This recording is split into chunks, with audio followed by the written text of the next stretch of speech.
একটি ছেলে আমাকে লিখেছে যে এগেইন তার হায়ার সেকেন্ডারি পর থেকেই ব্যবসা করার ইচ্ছা ছিল। খুব কমন ব্যাপার। কিন্তু বাবা-মা জোর করে একটি প্রাইভেট ইঞ্জিনিয়ারিং কলেজে ভর্তি করে দিয়েছে। না গিয়ে তোকে বিটেক পড়ে ইঞ্জিনিয়ার হতেই হবে। বলল যে, "দেখুন কিন্তু আমার পড়াশোনায় মন নেই। টিচাররাও কিছু জানে না কলেজে, which is fine, we all understand."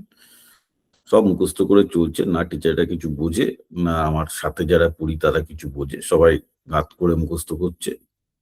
তো আমি এবং সবচেয়ে বড় কথা ও যেটা বলছে যে, প্লেসমেন্টে আপনি যা বলছেন একদম ঠিক। ও নাম কাওয়াস্তে প্লেসমেন্ট সব 100% দেখাবে। তারপর ৬ মাস ৮ মাস বাদে লাথি মেরে তাড়িয়ে দেয় প্রফেশন থেকে। পুরো স্ক্যাম, এটা আমাদের সিনিয়র ছাত্ররাও জানে। কিন্তু কেউ কিছু বলে না। কারণ এইভাবেই সিস্টেম চলে আসছে। কারণ ওর মধ্য থেকে যে ২-১ টি ছেলে বেরিয়ে যেতে পারে, বেরিয়ে যায়।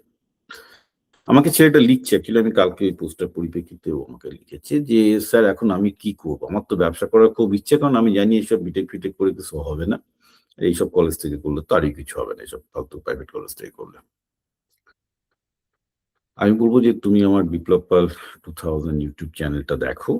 কারণ তোমার মেইন প্রশ্ন হচ্ছে আমার ক্যাপিটাল নেই, আমি কি করে বিজনেস করব? বিজনেস করতে ক্যাপিটাল লাগে না। আমি বারবার করে বলেছি বিজনেস করতে ক্যাপিটাল লাগে না, মাথার বুদ্ধি লাগে। মার্কেট বোঝা লাগে। আজকের দিনে ক্যাপিটাল নেয়া সব অনেক জায়গা থেকে অনেকভাবে তুমি পেতে পারো। স্টুডেন্ট হিসেবেও পেতে পারো, অনেকভাবে পেতে পারো। তুমি শুধুমাত্র একটা কাজ করো। সেটা হচ্ছে এই যে, আমার বিপ্লব পাল 2000 ইউটিউব চ্যানেলটা লাস্ট ৩ বছরে আমি যত ব্যবসার উপর স্টার্টআপ করে শুরু করতে হয়, ক্যাপিটাল ছাড়া কি করে ব্যবসা করতে হয়, এর উপর প্রচুর চ্যানেল দিয়েছি। তুমি সেগুলো একটু ভালো করে দেখে নাও।